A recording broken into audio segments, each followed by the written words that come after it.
o nosso abraço aos pais que comemoram hoje o seu dia, o nosso abraço à SAF, que está comemorando e bem os seus 100 anos, o nosso abraço à igreja, que comemora 95 anos. A filha é mais idosa do que a mãe. A nossa alegria por estarmos neste momento aqui. O nosso agradecimento ao reverendo Jorge, que nos convidou para estar aqui nesse momento.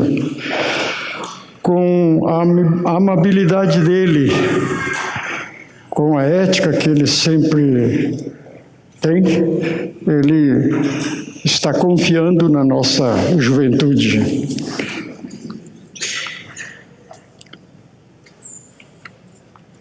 O nosso agradecimento a Deus por esse momento tão importante de culto ao Senhor. Convido os irmãos para a leitura bíblica, 2 leituras pequenas. A primeira delas em Ezequiel, capítulo 3, capítulo 3, verso de número 4 até o 7. Ezequiel, capítulo 3.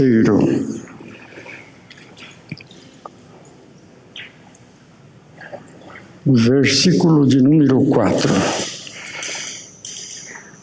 Qual é a razão por que não compreendeis a minha linguagem? É porque não quereis ouvir a minha mensagem? Então Deus disse: Filho do homem, vá e diga ao povo de Israel o que eu ordenar. Não estou enviando você a uma nação que fala uma língua estrangeira, difícil, mas aos israelitas. Se eu enviasse a grandes nações que falam línguas difíceis, que você não pudesse entender, elas dariam atenção a você. Porém, o povo de Israel não vai lhe dar atenção, pois eles não querem ouvir o que eu digo. Todos eles são teimosos e rebeldes. Agora, irmãos, vos convido para a leitura de João, capítulo 8, verso 43 apenas. Qual é a razão por que não compreendeis a minha linguagem? É porque não quereis ouvir a minha mensagem? É a palavra de Jesus. Senhor, permite que o teu Santo Espírito fale ao nosso coração. A igreja se sinta plena da tua graça. Em nome daquele que nos salvou, o teu Filho Jesus Cristo. Amém. Eu quero voltar um pouquinho no tempo e ler um versículo de Gênesis. Tempo lá da Babilônia. Tempo da construção da Torre de Babel. Olha o que diz Gênesis capítulo 11. Naquele tempo, todos os povos falavam uma só língua. Todos usavam as mesmas palavras. Naquele tempo. E o que aconteceu naquele tempo? O povo, todo orgulhoso, envaidecido, quis construir uma cidade e uma torre muito alta, que fosse até o céu. E o que aconteceu?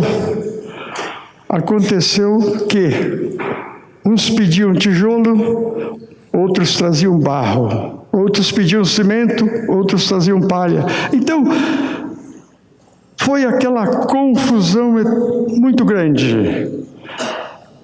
Não saiu a torre, nem saiu a cidade. Como teria sido a linguagem daquelas pessoas que estavam construindo a cidade e a torre? Nenhuma comunicação, pura confusão, porque ninguém entendia a linguagem do outro, ninguém entendia a língua do outro. É até bom que a gente possa dar uma definição bem rápida e superficial ao que seja a linguagem. Que a linguagem é um sistema de signos ou de símbolos usados na transmissão da mensagem. A linguagem é isso. A linguagem é tudo, a linguagem é nossa vida. E o que é a língua? Podemos dizer que a língua é o conjunto de sons, de gestos, que possibilitam na linguagem a comunicação. Muito bem, vejam só o que Jesus falou para o povo neste versículo de João. Qual é a razão por que vocês não compreendem a minha linguagem? Eu estou falando e vocês não compreendem. Ah, meus irmãos, a gente pode começar a pensar assim: qual é a linguagem da igreja? O próprio Jesus falando, e ele mesmo suspeita, não é suspeita, ele tinha certeza, né? Vocês não estão entendendo a minha linguagem, ou vocês não querem entender? Ele mesmo tem esta suspeição. Qual deve ser a linguagem da igreja quando ela fala ao povo? Eu poderia dizer aqui que a linguagem da igreja deve ser clara, inconfundível. A igreja não pode ter na sua linguagem alguma coisa que possa impedir do povo, das pessoas entenderem o que a igreja está falando, o que a igreja está fazendo. E nesse versículo de Jesus Cristo, na fala dele, nós temos duas palavrinhas gregas que a gente pode até mencionar. Estão aqui. Uma delas é lalia. A lalia quer dizer a palavra, a fala, o tom, o som das palavras, o tom de voz, isso é a lalia, lá no grego. E a outra é logos. Logos quer dizer a mensagem. Lalia e logos. Quer dizer a fala e a mensagem. A nossa mensagem, a nossa fala deve ter uma mensagem sempre. E o texto de João, esse versículo 43, é uma conversa de Jesus com os judeus. E Jesus explica a necessidade que eles tinham de entender o que Jesus estava falando, mas não entendiam nem a palavra, a lalia, nem o logos. Não entendiam nem a palavra e nem a mensagem. Se não podiam nem ouvir, se não ouviam só, que coisa espetacular, né? Não ouviam nem o som. Jesus está dizendo: vocês não ouvem o que eu estou falando, nem o som, quanto mais a mensagem. Aí está a grandeza da igreja poder falar, mas falar de maneira clara, inconfundível. Nos tempos de Jesus, o povo falava 4 línguas: o arameu, o hebreu, o latim e também o hebreu. 4 línguas. O hebreu era usado, Jesus usou no Velho Testamento, com muitos textos, palavras que nós conhecemos. O grego era usado pelo pessoal lá de Roma, pelos administrativos. Não consta que Jesus tenha estudado latim, mas se ele quisesse falar em latim, ele poderia também. Mas Jesus falou em aramaico, que era a língua do povo, a língua que todo mundo conhecia. E agora ele vai falar para o povo, e ele diz: vocês não entendem o que eu estou falando? É difícil pensar nisso. Meus irmãos, às vezes a igreja está falando, está pregando, mas a sua linguagem está em ruídos. E o que o ruído faz numa comunicação, numa gravação? O reverendo Gilberto deve perceber muito bem, poderia explicar muito bem isso para a gente. O ruído atrapalha a comunicação. O ruído desfaz a ênfase com que nós queremos falar. E quando há ruído, a nossa palavra sai atrapalhada, sai diversificada, mal entendida. Até uma brincadeirinha, né? As pessoas fazem uma roda, isso é brincadeira de crente. E cada um vai falando uma coisa para o outro, e a palavra que saiu do primeiro aqui, quando chega no último, é muito diferente, é outra. Porque nesse caminho da primeira pessoa até a última, a pessoa vai falando uma no ouvido da outra, da primeira até a última, é outra coisa, porque houve no caminho ruídos. Às vezes, meus irmãos, nós temos ruído na igreja, ruídos, o ruído do nosso orgulho, o ruído dos nossos desentendimentos, o ruído da nossa falta de dedicação.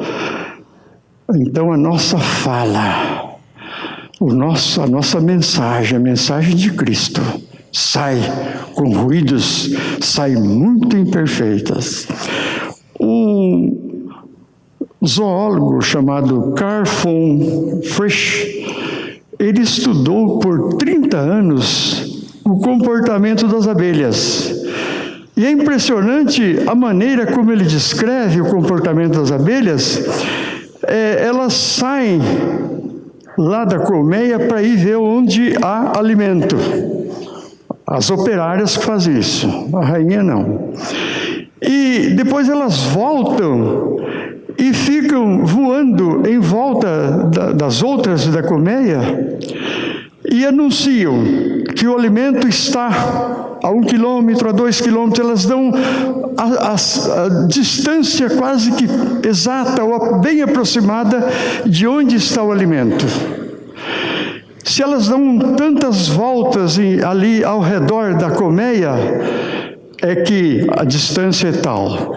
Se elas dão outras tantas voltas, é sinal que lá tem muito alimento. E assim por diante. Então, aquele comportamento das abelhas, a maneira como elas agem. Só que tem uma coisa, as abelhas só agem à noite. Por quê? Com elas, o comportamento é só o sentido assim da visão, do som. Elas não são capazes de transformar a mensagem. Elas são capazes apenas de ter aquele comportamento que já habitual, que já aconteceu. Por elas não são como o ser humano. Então, elas fazem um trabalho maravilhoso, digno até do homem prestar atenção, mas que é limitado.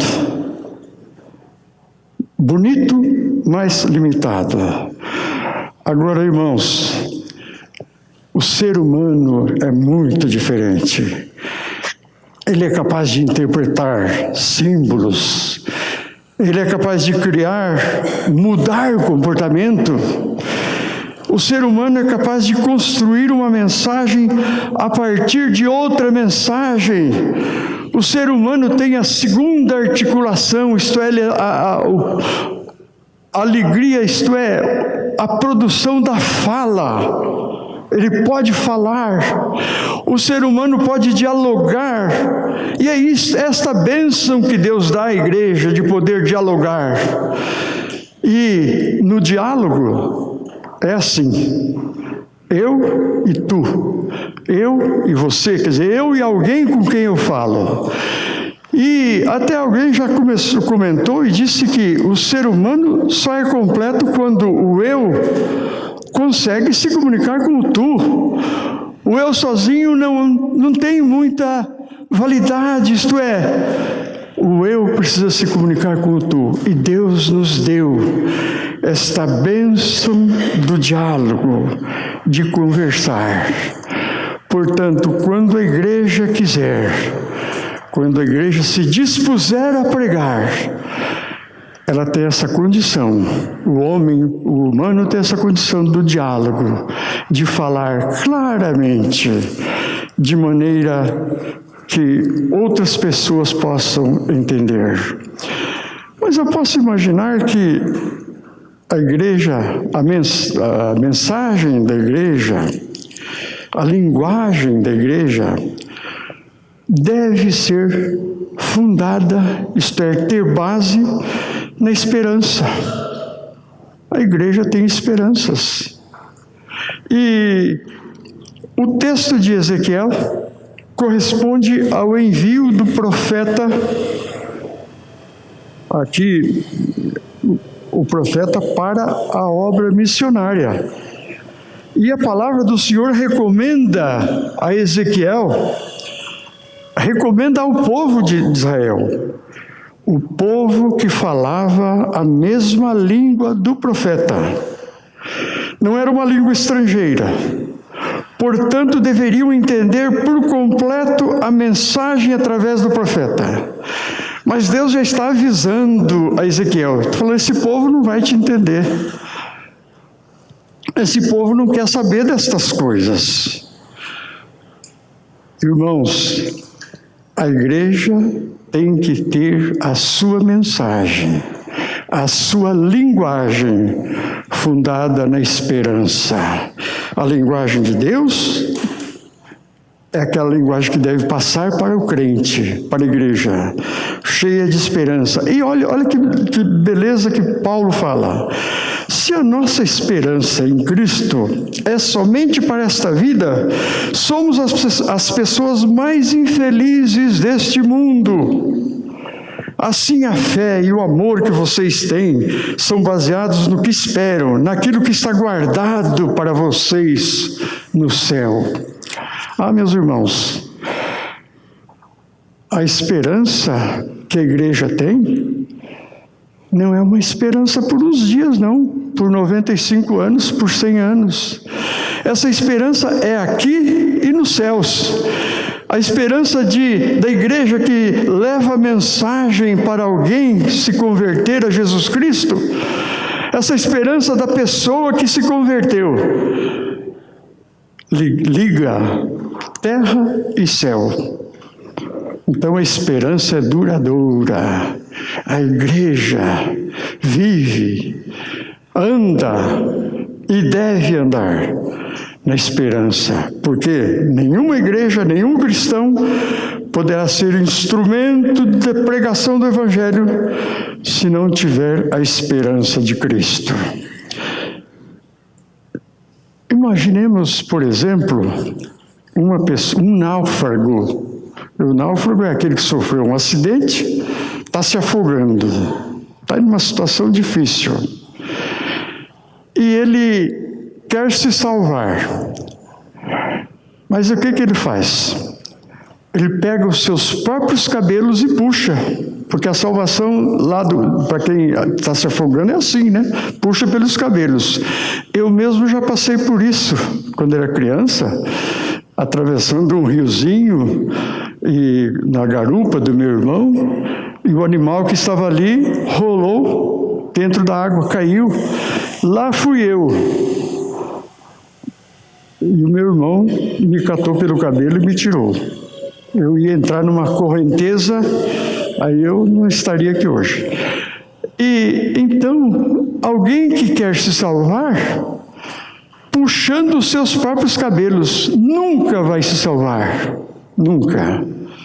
Porque ele vai puxar os cabelos que estão afundando também. Irmãos, a igreja do Senhor Jesus Cristo, com a esperança que tem, essa esperança que de vida, essa esperança de andar com Cristo, não há perigo, ainda que ela esteja em momentos difíceis, momentos de sentir que a perdição está perto. Essa igreja que vive em esperança é a igreja da vitória. Jesus falou, eu acho que vocês não estão entendendo a minha mensagem. Ele queria que o povo entendesse que a igreja precisa viver em esperança. Mas eu posso dizer também que a linguagem da igreja deve ser, assim, baseada, ungida pelo Espírito Santo de Deus. Ah, meus irmãos, não fora isto, onde estaríamos nós? Tanto a discussão de Jesus com o povo, lá no capítulo 8 de João, discussão com os judeus, no texto, quanto ao envio do profeta Ezequiel a um outro povo. Esses dois textos destacam a importância da linguagem para o entendimento da mensagem. O essencial da linguagem para o entendimento da mensagem. Este é essencial. O essencial era como Deus chama o profeta e ele exclama. Deus exclama. O Espírito de Deus, aliás, o profeta que vai exclamar. O Espírito de Deus entrou em mim e me fez em pé. E eu ouvi a voz de Deus. E o Espírito de Deus me levou dali. Os irmãos repararam como o profeta fala 3 ou 4 vezes a mesma coisa. O Espírito de Deus entrou em mim. O Espírito de Deus me colocou de pé. O Espírito de Deus estava ali. É o Espírito de Deus que reina e que move a igreja de Jesus Cristo. E o Senhor Jesus, no culto da sinagoga, provavelmente na sinagoga aquele dia, repete as palavras do profeta Isaías, que eu leio no seu capítulo 61, versos 1 e 2. O Senhor eterno me deu o seu Espírito, pois Ele me escolheu para levar boas notícias aos pobres. Ele me enviou para animar os aflitos, para anunciar a libertação dos escravos, a liberdade para os que estão na prisão. É possível acontecer isso, meus irmãos? Levar esta mensagem? Sim, com a bênção do Espírito, com a unção do Espírito, que a igreja deve ter sempre no coração. A fala de Jesus sempre suscitou admiração para o povo. E há um versículo, Lucas, que diz assim: todos começaram a elogiar Jesus admirados com as palavras agradáveis que ele falava. E diziam, ele não é o filho de José? É Jesus falando. As palavras de Jesus causaram muita admiração e poder, pois ele estava pleno do Espírito Santo de Deus. A tal ponto, meus irmãos, que um dia mandaram prender Jesus, mandaram alguém ir lá ouvir Jesus, o que ele estava falando? Era ciúmes que tinham de Jesus estar falando.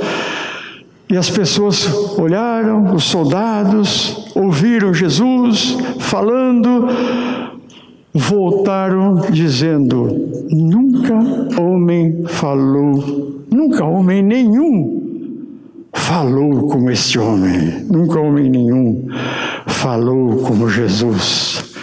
Meus irmãos, se a igreja estiver plena do Espírito Santo de Deus, esta igreja há de ter uma linguagem que Deus fala, uma linguagem inteligível, porque não é fácil também. Jesus falou, vocês não estão ouvindo a minha linguagem, mas é porque vocês não querem entender.